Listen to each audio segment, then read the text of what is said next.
বাইরে অনেক ঠান্ডা, তাই না? হ্যাঁ, অনেক ঠান্ডা। চলো চা খেয়ে নিই। চা? না, চা খেতে ইচ্ছে করছে না, চলো স্যুপ খাই। স্যুপ খাবো? আচ্ছা ঠিক আছে, স্যুপই খেয়ে নিই।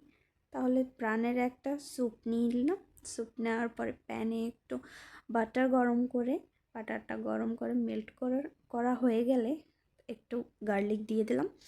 গার্লিকটা সতে হয়ে গেলে তার মধ্যে একটু জল দিয়ে, একটু সয়া সস, একটু টমেটো কেচাপ, সেটাকে ভালো করে নেড়ে একটা সসের মতো টেক্সচার এসে গেলে পরে আমরা আগে থেকে গোলানো স্যুপ পাউডারটা দিয়ে দেব।